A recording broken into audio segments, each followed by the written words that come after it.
देखिए बेटे, इस वक्त हमारा टॉपिक है मास एनर्जी इक्विवेलेंस।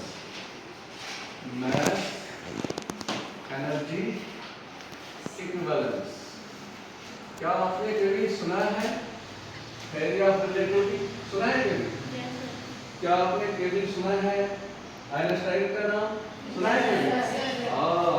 आइंस्टाइन ने बहुत सारी काम किया है फिजिक्स में, खास करके एक तो इसका है जबरदस्त कंट्रीब्यूशन, वो है theory of relativity. Theory of relativity और उसने इक्वेशन दी थी, और एक इक्वेशन वो है that is about photo electric effect. Photo electric effect आपके 12th में है, लेकिन थ्योरी ऑफ रिलेटिविटी ये बहुत बड़ा टॉपिक है। इसका एक खास एक पार्ट है that is mass energy equivalence. Mass and energy equivalence निकला है इक्विवेलेंट से, इक्वल है। In 1905 he gave a theory about mass and energy, and आपने एक इक्वेशन सुनी है उसकी, that is equal to what? mc square। इस इक्वेशन के मुताबिक mass कन्वर्ट होता है किसमें? एनर्जी में। एंड एनर्जी भी कन्वर्ट हो सकती है किसमें? mass में। लेकिन ये हमें लगता है अजीब चीज है। आपने सुना है, मैं एग्जांपल से ये आपको समझाऊंगा। आपने इलेक्ट्रॉन का नाम सुना है कभी? शाबाश। इलेक्ट्रॉन जो है उसकी जो चार्ज है, इलेक्ट्रॉन की चार्ज आपने सुना होगा, वो हम नेगेटिव लेते हैं। वो कितनी चार्ज है? 1.6 into 10⁻⁻19 कूलम। चार्ज के साथ में यहाँ पर लेन देन नहीं है, लेकिन तो आपके लिए मैं रखता हूँ यहाँ पर। दूसरा एक पार्टिकल है उसका एंटी पार्टिकल, इलेक्ट्रॉन का एंटी पार्टिकल, उसको कहते हैं पॉजिट्रॉन। क्या कहते हैं? पॉजिट्रॉन। एक तो प्रोटॉन नहीं, पॉजिट्रॉन है। एक तो इलेक्ट्रॉन है, इसका एंटी पार्टिकल है व्हाट? पॉजिट्रॉन। उस पॉजिट्रॉन की जो चार्ज है वो पॉजिटिव ली जाती है। वो कितनी है? 1.6 into 10⁻⁻19 कूलम। इसका मतलब है जितनी चार्ज इलेक्ट्रॉन की है उतनी है किसकी चार्ज? पॉजिट्रॉन की भी, क्योंकि इलेक्ट्रॉन की चार्ज कितनी है? 1.6 माइनस 1.6 into 10⁻⁻19 कूलम। पॉजिट्रॉन की चार्ज कितनी है? 1.6 into 10⁻⁻19 कूलम। देखिए बेटे, अगर हम इनका मास देखेंगे, इलेक्ट्रॉन का मास जो है आपने सुना होगा 9/10 में, दैट इज 9.1 into 10⁻31 kg। जो पॉजिट्रॉन का मास है वो है, it is mass is m is equal to 9.1 into 10⁻31 kg। देखिए बेटे, यहाँ पर मैं एक प्रोसेस आपको सुनाऊंगा, that is annihilation and pair production. क्या है? Annihilation and pair production. आप बात गमला में मैं भी बताऊंगा। जो भी एक इलेक्ट्रॉन, सपोज यहाँ से इलेक्ट्रॉन आया, यहाँ से एक पॉजिट्रॉन आया, ये इसका मतलब है it moves in the form of a wave. जो ही ये मिलते हैं, कौन? शाबाश। Electron and electron and positron. जो ही ये मिलते हैं तो ये कन्वर्ट होते हैं एनर्जी में। किसमें होते हैं कन्वर्ट? एनर्जी। क्योंकि बेटे यहाँ पर ख्याल रखो, जिस इलेक्ट्रॉन का मास हो वो है मटेरियल पार्टिकल, ये भी मटेरियल पार्टिकल। अब ये कन्वर्ट है किसमें? एनर्जी में। वो एनर्जी होती है, उसको कहते हैं गामा रे फोटॉन। घबराना मत। जो ही ये इलेक्ट्रॉन और प्रोटॉन मिलते हैं, ये किस में कन्वर्ट होते हैं? एनर्जी में।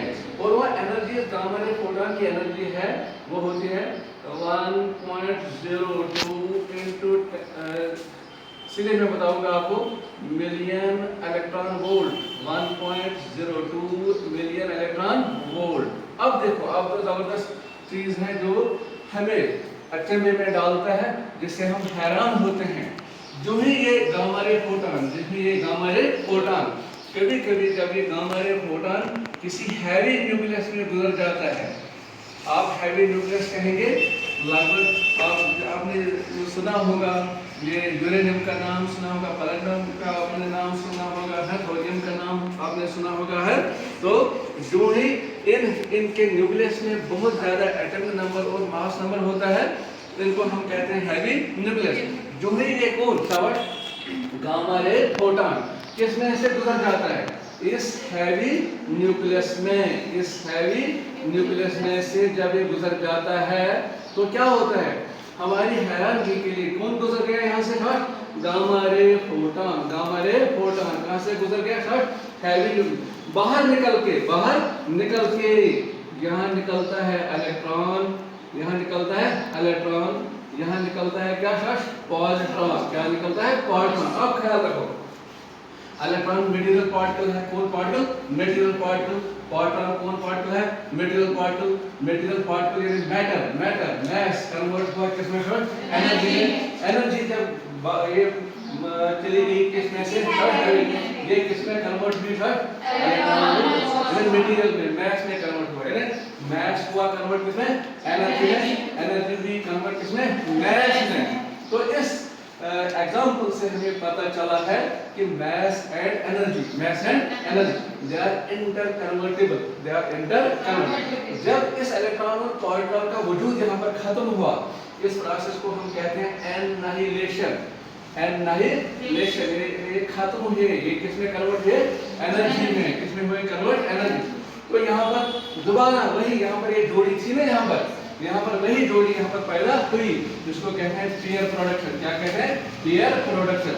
आप बेटे ख्याल रखो, अब हमें यहाँ पर पता चला इस एग्जांपल से कि energy and mass they are interconvertible. तो किस लिहाज से कोई मास कन्वर्ट होता है एनर्जी में, अगर किसी ऑब्जेक्ट का मास m हो तो इससे जो एनर्जी हमें हासिल हो जाएगी वो होती है E = mc²। और अल्बर्ट आइंस्टाइन ने हमें क्या कहा, उसने हमें ये कहा, बज़ाहिर ये चीज क्या है, ये है पेन, लेकिन इस पेन का कुछ मैस होगा, इस पेन का होगा कुछ मैस। उसने हमें कहा कि जो बज़ाहिर ये चीजें जो हमें लगते हैं मटेरियल ऑब्जेक्ट्स, ये होते हैं बहुत बड़े अंबार किसके एनर्जी के, लेकिन शर्त ये है कि वो एनर्जी हमें वहां से निकालनी पड़ेगी। उसके लिए कोई तरीका होना चाहिए जिस तरह से हम वो एनर्जी यहाँ से निकालेंगे। बताइए ये क्या है मैस, लेकिन असल में है ये जबरदस्त बंडल ऑफ एनर्जी, बहुत बड़ा पहाड़ है किसका एनर्जी का। तो अब हमें यहाँ से पता चला कि एनर्जी एंड मास आर इंटरकन्वर्टिबल। अब हमें अल्बर्ट आइंस्टाइन ने इस थ्योरी में कहा कि एनर्जी एंड मास आर इंटरकन्वर्टिबल और the objects which exist in various forms, in liquid state, in solid state, in gaseous state, or which seem to us as material objects, they are actually huge concentrations of energy. तो इस equation से ही हमें पता चला अब electron और this mass and energy are convertible. आपने एक कवाली सुनी होगी, शाबाश, आपने एक कवाली सुनी होगी, नूर से नूर का सिलसिला मिल गया है, कभी सुनी है नहीं? अच्छा, आपने एक वाक़ा सुना है इस मजहब में कि वाक़ई मेराज, कभी सुना है वाक़ई मेराज? वहाँ तो सुनने फ्लाइट ली है, तो वो हम सुनते आए हैं कि वो मेराज का वाक़ा वो तो छोटे से टाइम में हुआ। क्या हमारी अकल के हिसाब से अगर हमें यहाँ पर ये फिल्म मिलता है कि जिस्म यानी मास क्या हुआ होगा कन्वर्ट इनटू एनर्जी में, तो अल्लाह तो नूर ही नूर है, नूर के साथ क्या मिला नूर, ये तो हो गया जिस्म, ये तो हो गया क्या जिस्म, ये किसके साथ मिला नूर के साथ, नूर वापस हुआ कन्वर्ट किसमें जिस्म में। तो चलो मैं आपको इस डायरेक्ट नहीं दूंगा क्योंकि आप ज्यादा बनेंगे रिलीजियस माइंडेड और आप सोचते रहेंगे ज्यादा, हम तो साइंस पढ़ते हैं है ना। तो यहाँ से हमें ये पता चला कि energy and mass they are inter convertible.